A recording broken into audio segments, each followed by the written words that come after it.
Who is hungry? You hungry, Peanut? Is Pepper hungry? Are you? Are you hungry? You did not eat last night, Pepper?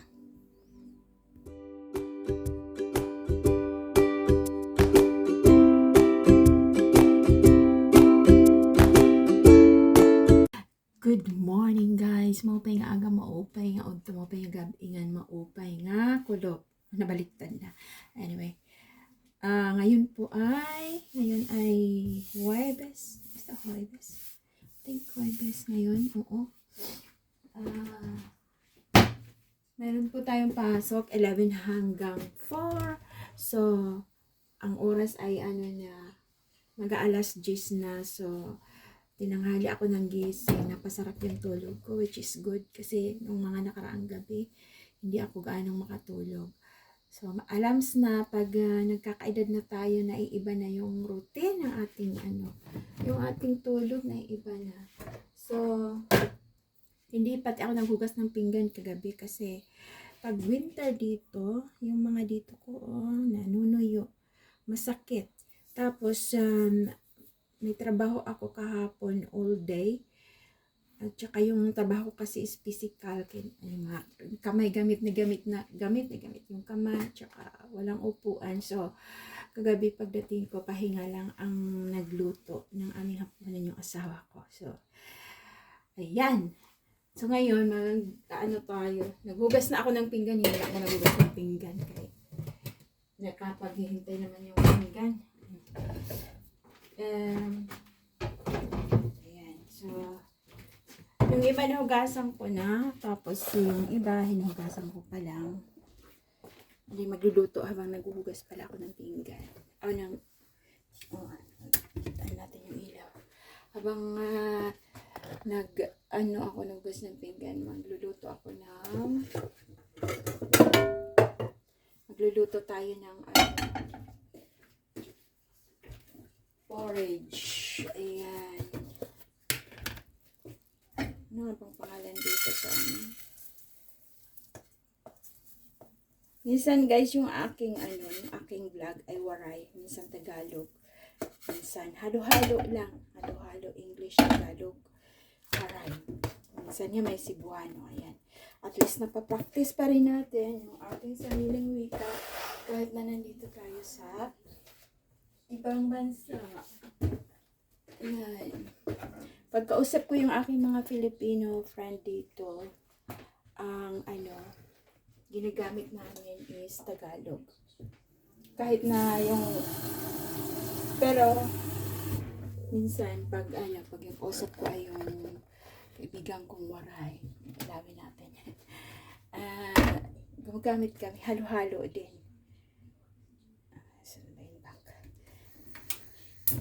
Tagalog, waray at saka English. Kaya, yan. Teka lang.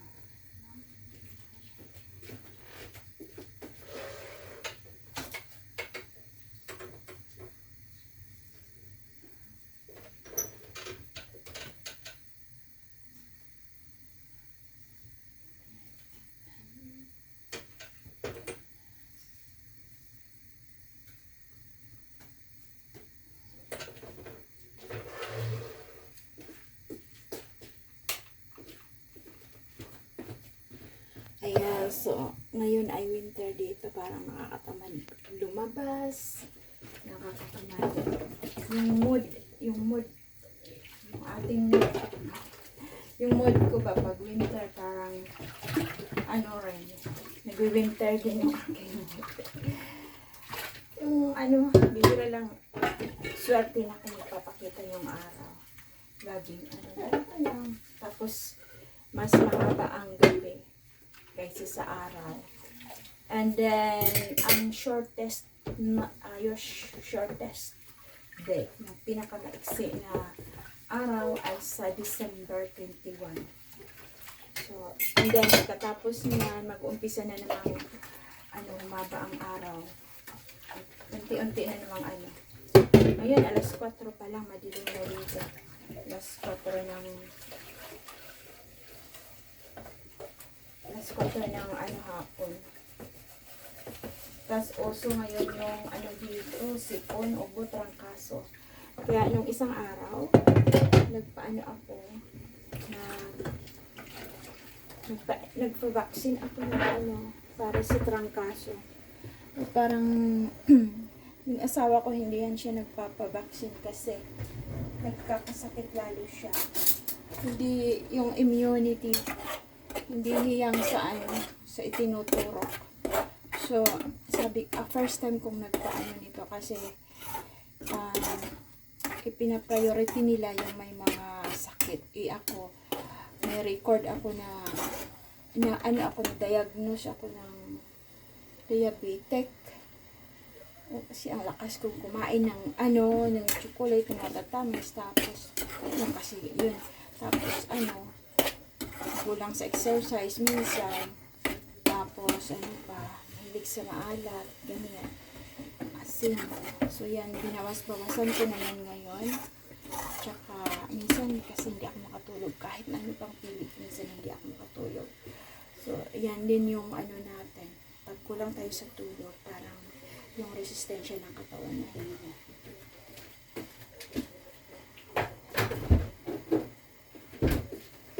Nagyan ko ng milk. Ito na lang ang natitira.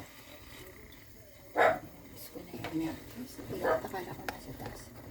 Peanut na ingay laki. Siyan. Mag-aalas 10 na.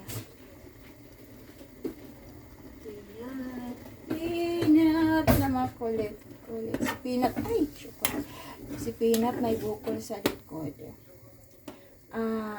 Pumutok yan isang araw kasi nasa likod, siguro nangangati.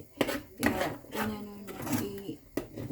inano niya ba sa grass or mayroong na tamaan na nakapagpaputok. Oh my God, pagpasok dito, dala-dala ni David, sabi niya, kumuha ka na ng pamahi dahil pumutok. Nanginginig naman ako kasi nervous ako sa mga ganyan. So yan, kunting luto lang yan, okay na yan. Patayin ko na, maglalaga ako ng itlog. Ganyan ang almusal natin. Porridge at saka itlog. Magbabaon din ako ng isang itlog para mamaya kasi alanganin yung schedule ko muna.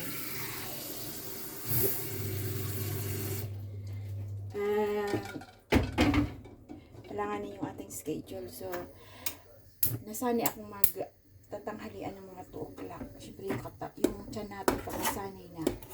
Pagdating ng 2 o'clock, naghihingi na yun ng pagkain. Kaya na lang ginagawa ko yan, mukha na ko ng itlog. Pag 2 o'clock na, wala kasi akong break time. Pag ganyan, 5 hours lang. So, pag 2 o'clock na, pumupunta ako sa taas, doon sa staff room namin. Ako, nagninipol. Mahirap na magkasakit. Lalo na dito, pag nagkasakit na walang magbabantay. Wala akong mauutusan ba. Minsan yung asawa ko, siya ang nag-look after sa akin pag minsan hindi ko na talaga kaya. Pero kahit may sakit ako, habang kaya ko, hindi ako umiinda. Kasi wala tayong mag-aalaga sa ating dito. So, kinakaya natin. Kaya minsan hindi na kaya. Yan. Nag-vlog lang ako nito kasi wala na akong pang-upload guys. Yung ibang ina-upload ko, mga lumang video na hindi ko na-edit noon. Nasa cellphone ko lang. Tapos yung cellphone ko ay puno na. Kaya na-upload ko na lang yun. Sayang din pag i-delete lang. Pag in-upload, at least kahit unti lang yung views niya, nakakatulong. So, sa YouTube ko siya kasi sa Facebook wala, hindi, parang mahirap na ganyan.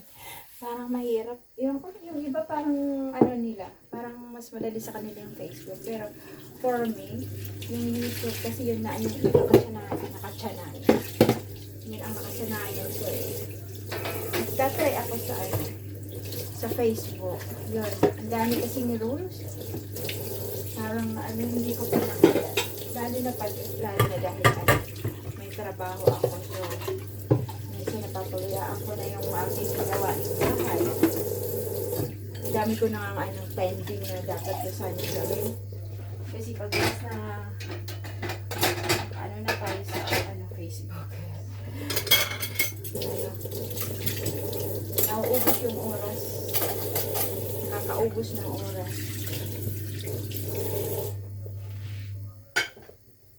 Siguro kung wala kasi akong anak, siguro kung may anak ako, hindi ako nagaganyan. May anak tayo, mga aso.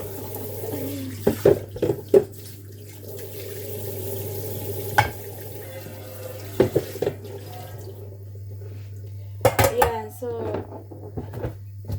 yun lang, boring lang yung ating vlog. Pag summer, inaano ko yung sa garden.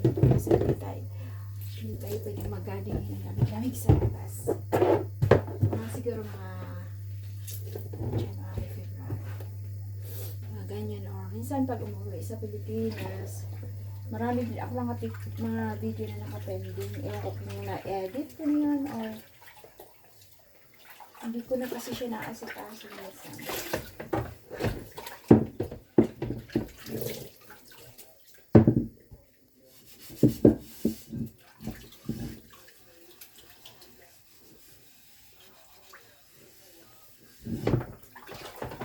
Ayan, sinagugas lang naman ako ng pinggan.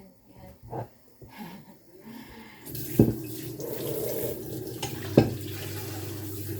Pero pag umaalis kami ni David, ginagamit namin yung camper van. Meron ako mga video na ganyan. Kanya-kanya kami ng video ni David, nag-vlog siya eh. Binabalag niya yung about sa camper van. Meron din ako sa channel ko. Yung channel ko noon na inano ko rin na pinaghirapan ko rin yan para dumami ang subscribers. Pepper, Peanut, and Friends. So, kung gusto niyo kadalasan doon yung mga na-upload, mga outdoor activities, yung nagkakamping kami, and then pag naglalakad sa David, then yung ano pa, basta yun ang ano niya, binigay ko yun sa kanya. Kaso ngayon parang hindi na naman siya nag-upload. So ginagawa ko, nagbahanap ako ng mga video, yung mga lumang video na about sa paglalakad. Tapos dinidelete ko na sa akin punong-puno na yung aking cellphone, guys. Cellphone lang kasi yung ginagamit ko. Bumili ako ng camera. Si David ang gumagamit yung 360. Ayan. Tapos nag-live na lang ako sa YouTube. Inawanan ko na lang. Parang ginagawa ko ng CCTV yung YouTube channel ko. Pero okay lang naman. Hindi naman siya labag sa labag sa ni YouTube. Ng mga guidelines niya. Wala namang masama doon. Ayan. So, tapos na tayo mag-breakfast na pinggan. Ngayon, ang gagawin ko. Ngayon, nag-aan ako ng itlog. Maglalaga tayo ng itlog. Ayan.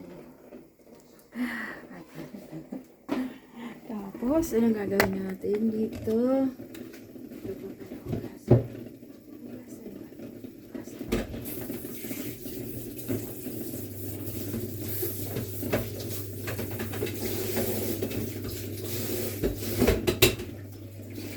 Ispirikitik-tik Peanut. Peanut lagi nakapantay yan sa sa pinto. Ay, nagsaing eh. Yung asawa ko marunong na magsaing dito. Siya lagi ang sasaingan siya. Na lang ginagamit. Nagluluto siya. Ay, nagkanin kasi kami kagabi dahil ang niluto niya yung niluto niya. Grabe talaga. Kasama. Someone like you. So, meron kaming rice cooker. Yung rice cooker namin, lumang-luma na to. Taon na yan. Tapos, merong kanin dito. Lalagay ko sa ano.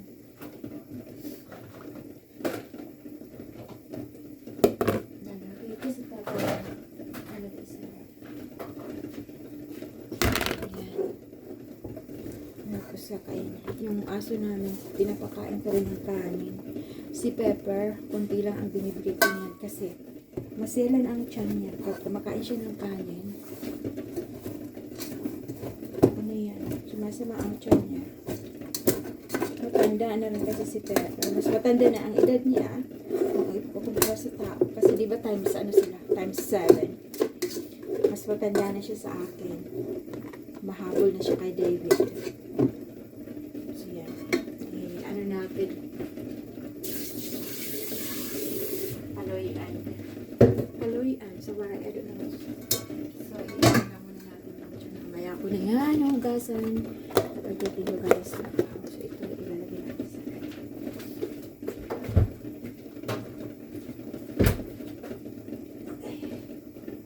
So, check. Wala ng tubig mga aso. Kakalitan ko.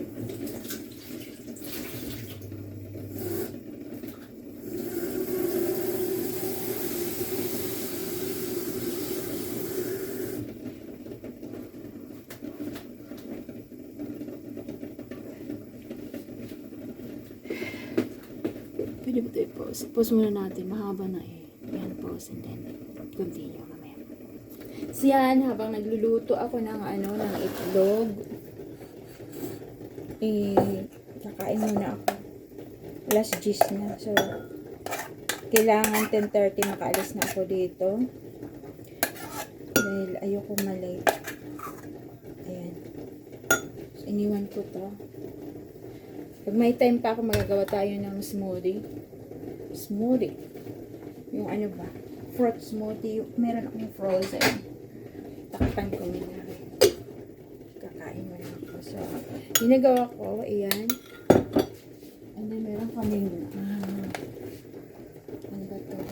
Wet biscuit. Pangalan dito. Ayan. So, lalagyan ko siya. Ito ay fiber. Dami akong fiber. Fiber. And, ano lang, kasi,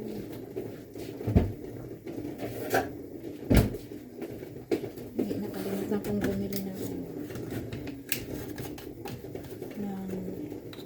yogurt. So, okay.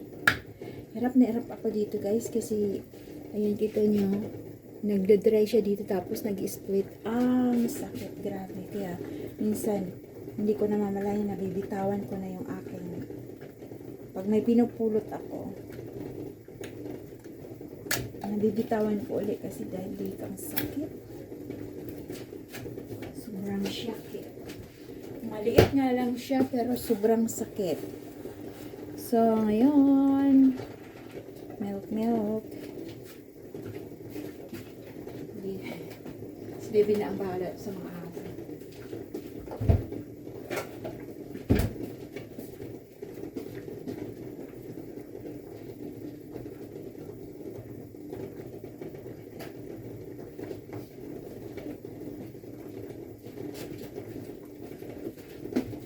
Ay, sorry. So, yan, mag-aalmusal muna ako. I-pause ko muna to. Pause ko muna kayo. Ayan. Natikman natin. Walang lasa, guys. Walang asukal. Lagyan ko kaya ng ano,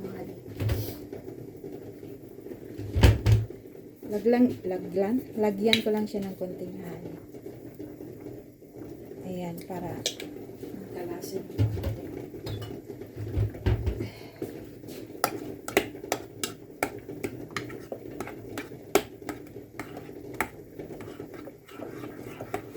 Inom pala muna ako ng ano.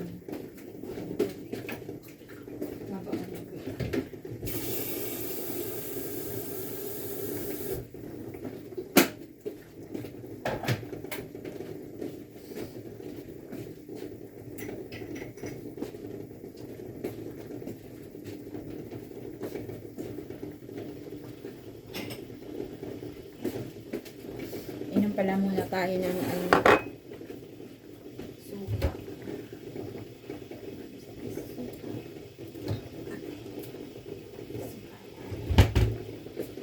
So, umiinom ako guys ng ano, suka. Hindi ko na minimiss yun. Ito ay para sa aking ano, yung high blood pressure ko kasi hindi ako nag-BP ngayon. Ano yan? Apple cider vinegar. Tapos talagyan ko ng tubig. Mainit sa tubig.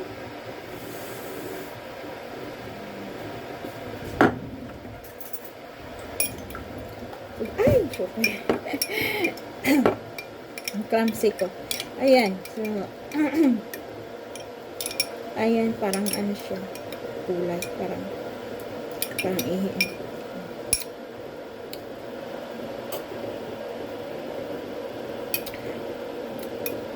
Maasim.